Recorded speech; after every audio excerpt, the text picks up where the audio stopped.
যখন একটা মা অনুভব করবে যে তার গর্ভের ভিতরে একটা সন্তান চলে আসছে, ওই দিন থেকে সে কখনো আর পর্দার বাইরে যাবে না, কারো সাথে ঠিক মতো কথাবার্তা বলবে না, তার পর্দার ভিতরে সে থাকবে।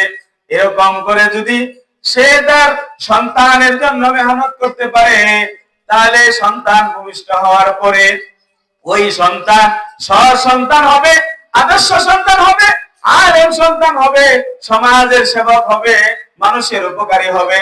আর যদি আমার আপনার মায়েরা যদি সন্তানকে নিয়ে টিভি সিনেমা দেখে বাজারে গিয়ে ঘোরাফেরা করে, পর্দার সহিত না চলে, সকলের সাথে একদম খোলামেলা অবস্থায় চলে, তাহলে আমার আপনার সন্তান দুনিয়া আসার পরে গান বাজনা করবে, মানুষকে মারবে, মানুষের হক আত্মসাৎ হক নষ্ট করবে, মানুষের জুলুম করবে, মানুষকে অত্যাচার করতে করতে শেষ করে দিবে। বলেন না ঠিক কিনা?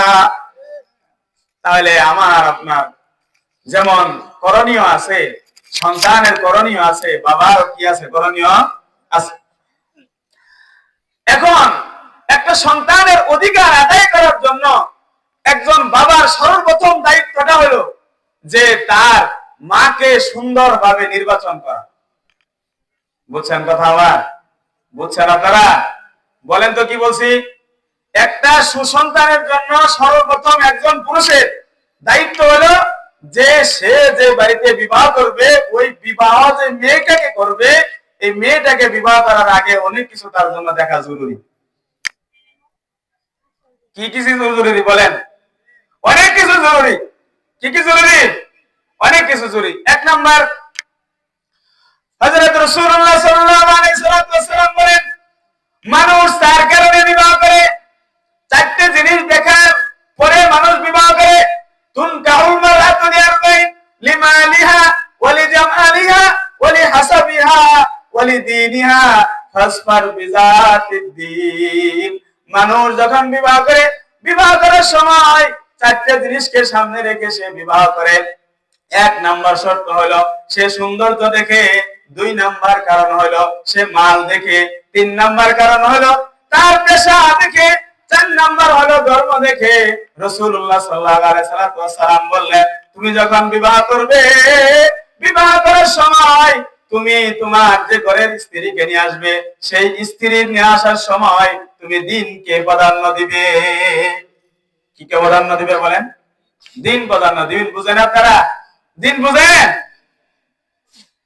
এই যে আমরা সাধারণত চলাফেরার ক্ষেত্রে আমরা গার্জিয়ানরা যারা আছি, বিবাহ করার সময় বিশাল বিশাল ধন ভান্ডার দেখি, ঠিক না? কথা কর নাকি আপনারা? আপনারাই তো গার্জিয়ান, ঠিক না? কি দেন? বেয়ায়ের আমার বিল্ডিং আছে কিনা, বেয়ায়ের আমার কি আছে কিনা, বিল্ডিং আছে কিনা।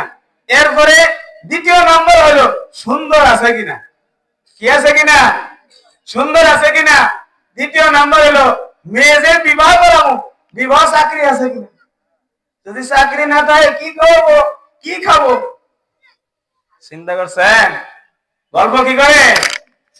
যদি চাকরি না থাকে কি খাবো? হ্যাঁ, যতদিন ছোট আছিল কি খাইছে? কথা কর নাকি? ছোট যখন ছিল তখন কি খাইছে? ফিটার খাইছে। ফিটার খাইছে নাকি? ফিটার খাইছে। এই যে আমাদের ধারণা, আমরা মনে করি যে ব্যয় যদি সম্পদ না থাকে, আমার ছেলেরা যদি 5 লাখ টাকা না দেয়, তাহলে আমার ছেলে করবে নাকি? আমার ছেলে রাজপুত্র, কত কষ্ট করে লেখাপড়া করিয়েছি, কত কিছু করেছি, এখন যদি ব্যয়ের বিল্ডিং এর ভিতরে বসে মুরগির রান খাইতে না পারি, তাহলে কি হলো? আছে না নাই? কথা বলতে গেলে আছে না? আছে। এখন বলেন, যৌতুক নিয়ে হারাম না হারাম? হুজুর খালি বেজাগায় হাত দেন কে? হুজুর কই হাত দেন কে? বেজাগায় হাত দেন কে? ওইটা কোন কে? আপনি ওয়াজ করবেন বালা, আপনি খালি যৌতুকের বিরুদ্ধে কোন। কি বলেন? যৌতুক নিয়ে শুধু হারাম না, এটা জুলুম। শুধু হারাম না, এটা কি? জুলুম। জুলুম কতটুকু জুলুম? একটা পরিবার, আপনি যেমন আপনার ছেলেকে শীতে খাবে করে সবচেয়ে সুন্দর কম্বলটা কিনে দিয়েছেন, আপনার ছেলেকে ভালো পুষ্টির জন্য যেমন মাছ আর গোশত খাওয়াইছেন, আপনার ছেলেটাকে উচ্চ শিক্ষার জন্য যেমন একটা ভালো স্কুলে পড়াইছেন, একটা ভালো কলেজে পড়াইছেন, একটা ভালো ভার্সিটিতে পড়াইছেন, ভাইরে আমার আপনার ঘরে আর একটা মেয়ে আছে, তার জন্য যেমন আপনি সুন্দর কম্বল দিয়েছেন, যেই বাড়ি যেই বিয়ের মেয়েরে নিয়াবেন সেও কিন্তু এইভাবে মেহনতটা করছে, ঠিক কিনা বলেন? করে নাই? আপনারা যখন বিয়ে করাবার যান তখন খালি বিল্ডিং দেখেন, যখন বিয়ে দেন তখন খালি যৌতুক চায়। 2 টাকা কথা কন নাকি? দুষ্কার এই নিয়ে আপনি যেমন ছেলের বাবা মেয়ের বাবা না বলেন নাকি? মেয়ের বাবা না? তাহলে ওই যে প্রথম জায়গায় যে আপনি সমস্যাটা করলেন, এইখান থেকে আমার আপনার আদর্শ সন্তান হওয়ার পথ বন্ধ হয়ে গেল। আমি যখন বিবাহ করি, বিবাহ করার সময় উভয় পক্ষের বাড়াবাড়ি আছে না নাই বলেন? এই খালি ছেলেদের দোষ বলতেছি, মুরব্বীরা সবাইকে হুজুর খালি আমার বিপক্ষে বলেন, হ্যাঁ গর্বকে বলেন, হ্যাঁ গর্বিপক্ষে। তারা যখন বিবাহ দেওয়ার সময় দেখে ছেলে কয় নাম্বার চাকরি করে, পুলিশে চাকরি করে কিনা, মোড়া মোড়া ঘুষ খায় কিনা, বান্ডিলে টাকা পায় কিনা, বিল্ডিং আছে কিনা, দেখতে সুন্দর কিনা, চাকরি বাকরি আছে কিনা, গাড়ি আছে কিনা, বাড়ি আছে কিনা, এইগুলা দেখে এরপরে বড় সমস্যা হইল যখন বিবাহ করে 10 লাখ টাকা দেন, ঠিক না? কথা বলেন নাকি? এখন আপনাদের পক্ষে আছে, এখন আপনাদের কি আছে? পক্ষে আছে। 5 লাখ টাকা দেন, যদি আমার মেয়ে বিদায় করে দেয় তাহলে এই 10 লাখ টাকা তারে আটকাবো। কথা বলেন নাকি? আটকাবেন। টাকা কখন আটকাইতে পারে না। এই জন্য আমার আপনার দুই পক্ষকে আগে আসতে হবে সুসন্তানের জন্য। যেমন ছেলের গার্জেনকে আগে আসতে হবে, অমনি ভাবে মেয়ের গার্জেনকে আগে আসতে হবে। বলেন ঠিক কিনা? বলেন ঠিক কিনা? আমরা যখন ছেলেকে বিবাহ করাবো, বিবাহ করানোর সময় আমরা খোঁজ করব মেয়েটা নামাজ পড়ে কিনা, মেয়েটা পর্দানিশীল কিনা, মেয়েটা কোরআন পড়তে পারে কিনা, মেয়েটা আদব কায়দা ভালো আছে কিনা, মেয়েটা খোলামেলা ঘুরে বেড়ায় না পর্দার ভিতরে থাকে, এইটা আমরা খোঁজ করব।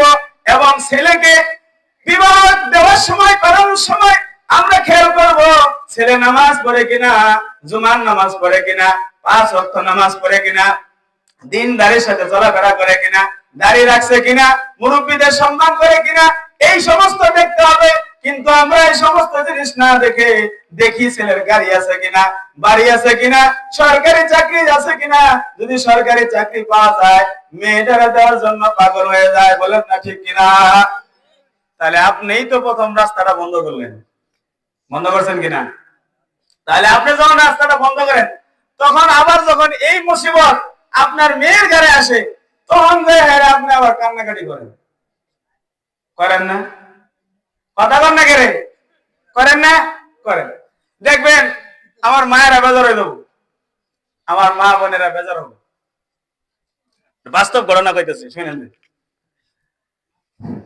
ছেলের বউ যদি ছেলের সাথে খুব আদর যত্নে মহব্বতে থাকে, কয়টা আমার ছেলেরে জাদু করছে, কয় না?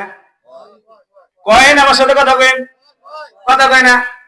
আবার যদি আপনার মেয়ে জামাইয়ের সাথে, আপনার জামাই যদি আপনার মেয়ের কথা ছাড়া না উঠে, আমার জামাইরা কত ভালো, আমার মেয়ের কথা ছাড়া উঠেও না, বসেও না,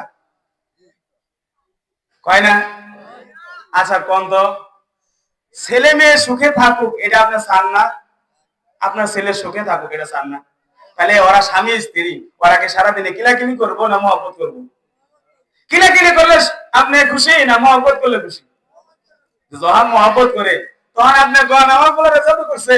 আবার যখন আপনার জামাই আপনার মেয়ের কথা শুনে তখন বলেন জামাই কত ভালা। এটা ইনসাফ না বেইনসাফ? কথা বল না কেন? ইনসাফ না বেইনসাফ? বেইনসাফ। তাহলে এই সমস্ত জিনিস আমাদের দেখতে হবে। আমার মায়েরা অনেক ভালো, তারা খুব কষ্ট করে আমাদের জন্য, কত কষ্ট করে আমাদের জন্য তাদের জান কুরবান করে দেয়। কিন্তু তাদের কিছু কিছু বিষয় আমি বললাম যে বিষয়গুলা যদি সুন্দর হয়ে যায়, আমার আপনার মা এত সহজে জান্নাতে চলে যাবে। দুনিয়ায় চোখ বন্ধ হওয়ার সাথে সাথে তার জন্য জান্নাতের একটা দরজা খোলা থাকবে, বলেন না ঠিক কিনা? এই জন্য আমাদের এই সমস্ত জিনিস বোঝার এবং মানার দরকার আছে কিনা বলেন? এজন্য আমরা আদর্শ সন্তান গঠনের জন্য সর্বপ্রথম যে জিনিসটা আমাদের প্রয়োজন সেটা হলো, যখন আমরা কোনো মেয়েকে আমার ঘরে বিবাহ করায় নিয়ে আসবো, আমার ছেলের বউ হিসেবে, অথবা আমার বাতিজার বউ হিসেবে, অথবা আমার চাচার বউ হিসেবে, তখন আমরা সর্বপ্রথম কি দেখবো বলেন? কি দেখবো? দিনদারিত্ব দেখবো। কি দেখবো? দিনদারিত্ব দেখবো। রাসূলুল্লাহ সাল্লাল্লাহু আলাইহি ওয়াসাল্লাম হাদিসের ভিতরে বলেন, তুলকাহুল মারআতু লিআরবাইন লিমালিহা ওয়া লিজামালিহা ওয়া লিহাসাবিহা ওয়া লিদীনিহা ফাসফার বিযাতিদ দ্বীন। রাসূলুল্লাহ সাল্লাল্লাহু আলাইহি ওয়াসাল্লাম সাহাবাকে বললেন, হে সাহাবা, তুমি যখন বিবাহ করবে, দ্বীনকে প্রাধান্য দিবে, মালকে প্রাধান্য দিবে না, সৌন্দর্যকে প্রাধান্য দিবে না, পেশাকে প্রাধান্য দিবে না। সুতরাং তোমার ঘরে একটা নেককার সন্তান হবে, বলেন না ঠিক কিনা?